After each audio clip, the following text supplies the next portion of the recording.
একটি বছর পেরিয়ে গেছে রক্তাক্ত সে জুলাই, যে মাসে ঢাকার রাজপথে ঝরেছিল ১.৫ শতাধিক তাজা প্রাণ।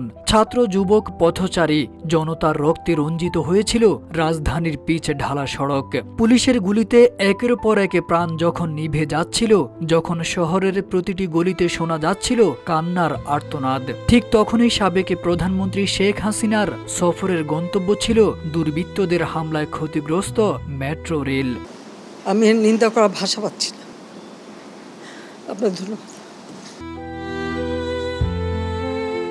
সেদিন শেখ হাসিনা যাননি সন্তান হারা মায়েদের কাছে, যাননি হাসপাতালে রক্তাক্ত মানুষদের পাশে। তিনি গিয়েছিলেন দেখতে কতটা ক্ষতি হয়েছে মেট্রো রেল। সরকারি সম্পদে দুর্বৃত্তদের হামলা নিয়ে তার উদ্বেগ ছিল আকাশচুম্বী, কিন্তু মানুষের প্রাণহানিতে ছিল না কোনো কাতরতা, ছিল না অনুশোচনার ছায়াও। RICL TMX, যুগের পর যুগ স্থাপনা থাকে মজবুত। এর আগেও 18 জুলাই শেখ হাসিনা গিয়েছিলেন পুড়ে যাওয়া বাংলাদেশ টেলিভিশন ভবনে। সেদিনও আন্দোলনে নিহত হয়েছিলেন অন্তত 18 জন। তবু তার শোক সমবেদনার রাজনীতি ছিল ইট পাথরের প্রতি।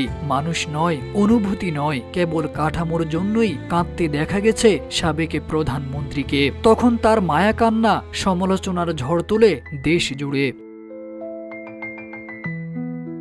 এই প্রেক্ষাপটে ভাইরাল হয় এক নেটিজেনের লেখা একটি কবিতা, আক্ষেপে ভরা হৃদয় বিদারক লেখনী, যেখানে তিনি লিখেছিলেন, পরের জন্মে আমি ঠিক মেট্রো রেলই হব, নইলে না হয় ইন্টারনেটের পুড়ে যাওয়া জাদুর বাক্স।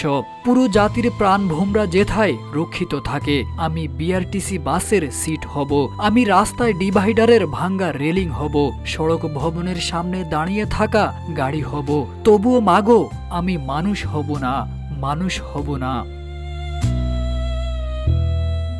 এই কবিতা যেন পুরো জাতির হতাশা আর অভিমানের প্রতিচ্ছবি। একটি বছর পেরিয়ে গেছে, তবু শেখ হাসিনার মুখে একবারও শোনা যায়নি অনুশোচনার সুর, বরং শোনা গেছে কেবল পুলিশ হত্যা আর ষড়যন্ত্রের আর্তনাদ। গেয়েছেন নিজের স্বজন হারানোর পুরনো ভায়োলিন, যা শুনে পুরো দেশ বিরক্ত। এই যেন একটি জাতির জর্জরিত মানসিকতার উপর বেহালার করুণ সুর। আমি তো আমার সব হারাইছি, বাবা, আমার ভাই সব হারাইছি। আমি তো জানি মানুষের হারানোর বেদনা কি, আমার থেকে আর কেউ বেশি জানে না। এই রক্তাক্ত জুলাই শুধু স্মৃতি নয়, এটি ইতিহাস, এটি অনুশোচনার দায়। আর সেই দায়ের ভার থেকে কতদিন পালাতে পারবেন ক্ষমতাচ্যুত সাবেক প্রধানমন্ত্রী শেখ হাসিনা।